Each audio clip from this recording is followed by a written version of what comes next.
It's got to be a preacher's sort of nightmare to have Lucifer sitting in the back row. Look at that grin. We'll see. You fit right in this congregation.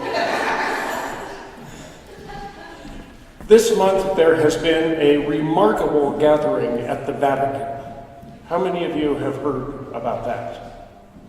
Many of you. Now, if you look at those who are raising their hands, you can see who the real news junkies are who need to find a better hobby. For those of you who do not immerse yourselves in the daily news feeds from the National Catholic Reporter and other such sources, Pope Francis this month called together about 200 bishops from around the world for a major meeting to talk about family issues: marriage, divorce, cohabitation, homosexuality, fun topics like that. Those are big and tough questions, especially in a Roman Catholic setting. In a very unusual step before this meeting happened, church members around the world were invited to take surveys about these questions and to participate in focus groups to share their experiences and their thoughts. When the bishops did come together in early October, Pope Francis convened the meeting with a call to mix together pastoral considerations alongside doctrinal ones. Well, so far there's nothing terribly earth-shaking in all of that. But halfway through the conference, a preliminary document was released that reflected some dramatic shifts in style on many of those hot-button topics. And suddenly, this was big news for those who follow such things.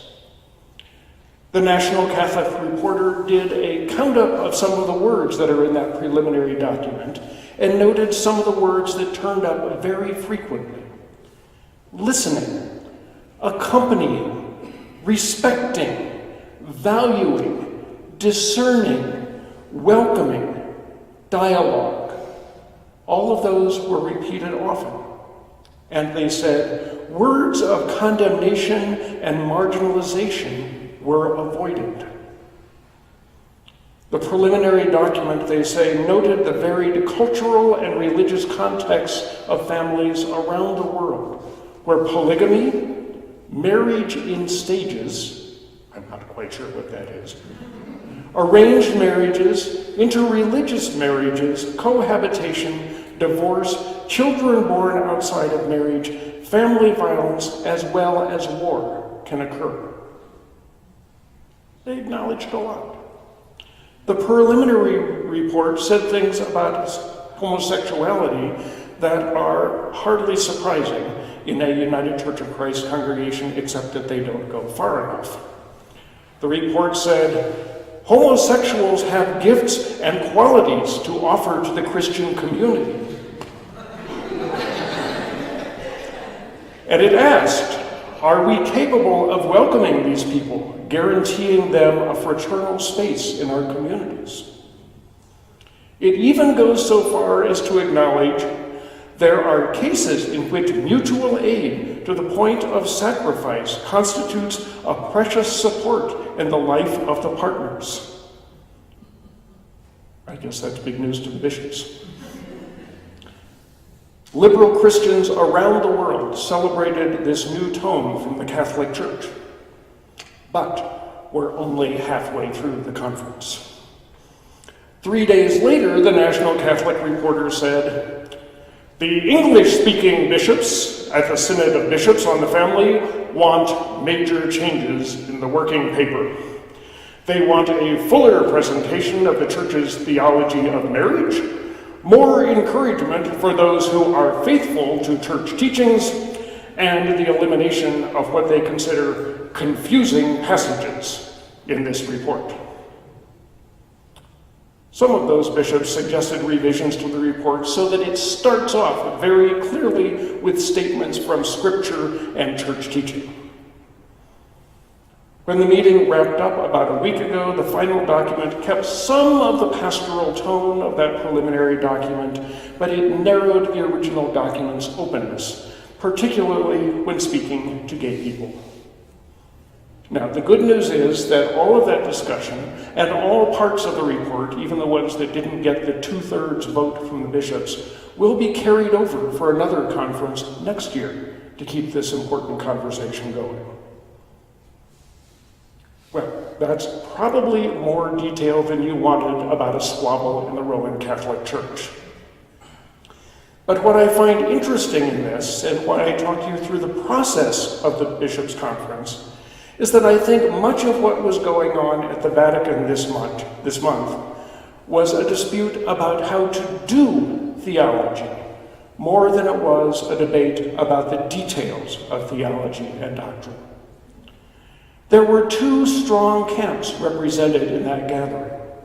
The process was set up by the Pope and went out to settings of the global church, asked them about their experience, and those findings became the starting point for the discussion. The conservatives, on the other hand, wanted to start with the historic documents of the church and then consider how to have pastoral expressions of those teachings. What's your starting point? Is it the church teachings, or is it the experience of the people?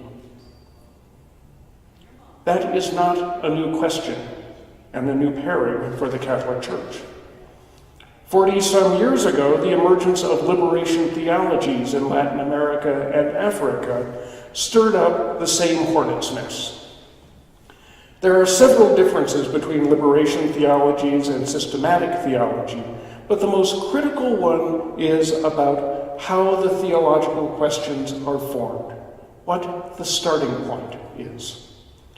In liberation theologies, the shared experience of a community, especially of a poor and oppressed community, provides the imperative for raising theological questions, and it shapes the questions that are central to that conversation.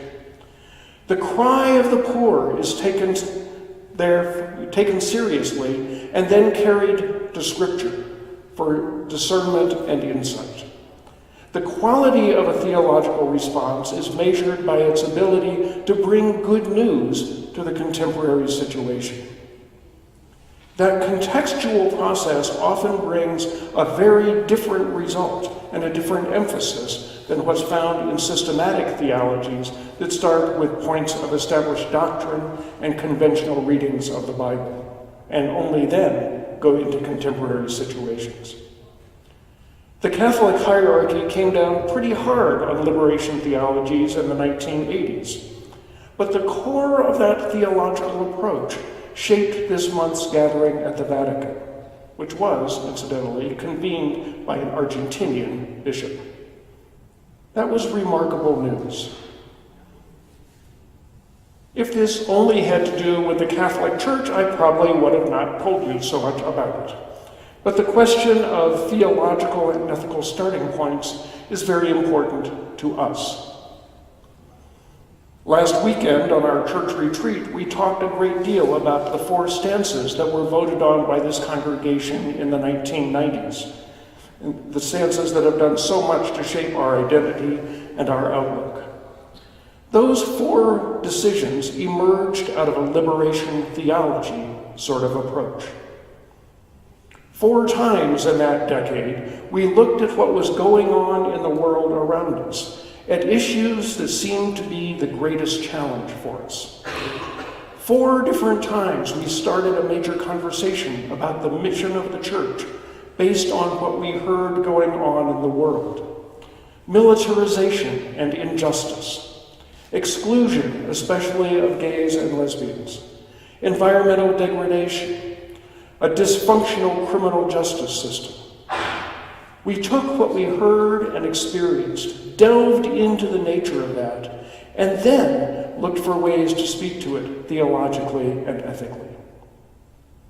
Each one of our 4 stances grew out of and spoke to an urgent situation. Each one of our stances called us to wrestle with hard questions about faith and ethics.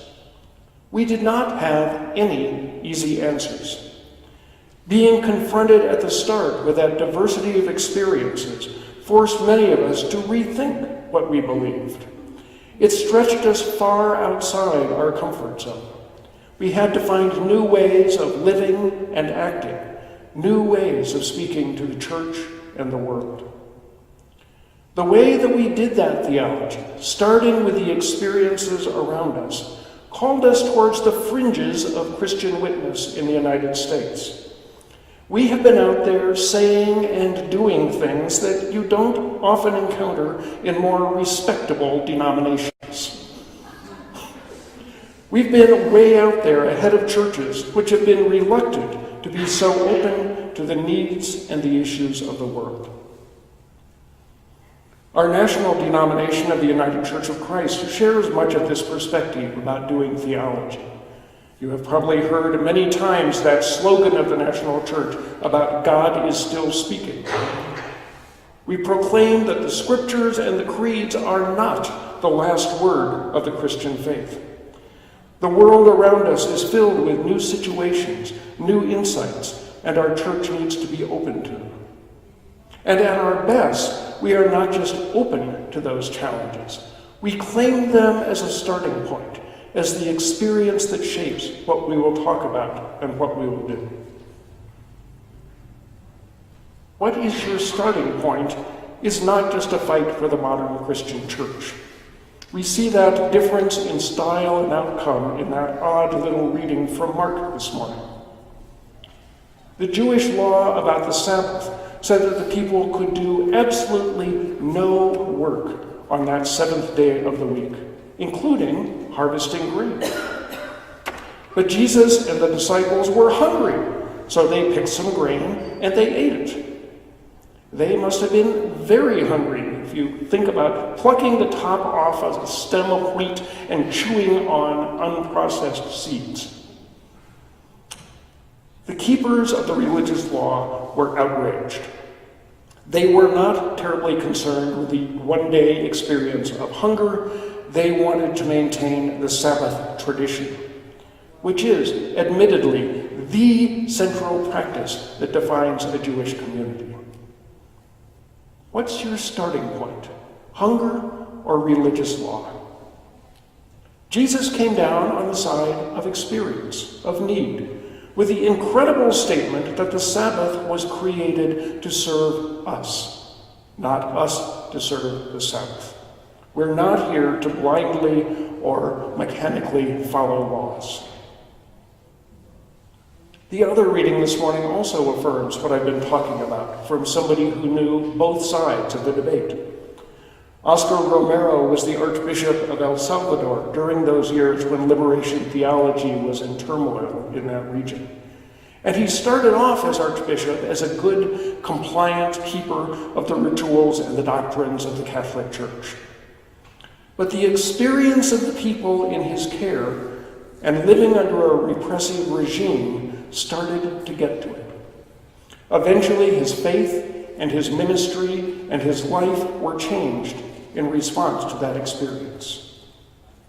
He didn't apologize at all for making that shift. He celebrated that beautiful and harsh truth about discernment. He proclaimed that the church is not here to protect us from a threatening world. It's not a fortress that preserves doctrine and keeps us from being involved.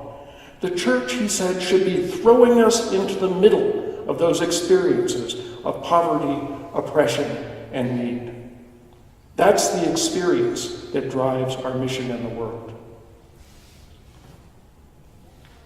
Let me wrap this up, not too quickly, Scott,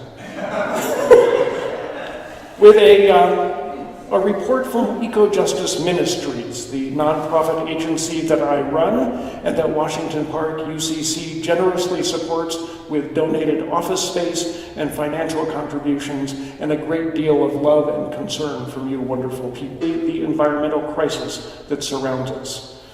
Global warming, species extinction, environmental racism, and on through a very long list.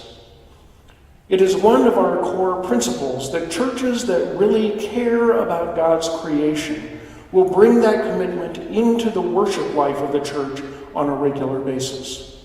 And I am delighted that Wash Park UCC does that essentially every week in some way. Now, energy conservation, adult classes, recycling, political activism, all of those things are necessary as part of the church life. But as a church, we do our theology and our spiritual development primarily when we gather like this for worship. That's a message that I have been trying to put out to churches around the country for 14 years now. And to be candid, it hasn't worked very well. One of the reasons why it has been hard to get churches to bring environmental perspectives into their worship is a very powerful institution called the Revised Common Lectionary. The lectionary is an ecumenical project that outlines the scripture passages that are to be used every Sunday on a 3-year cycle.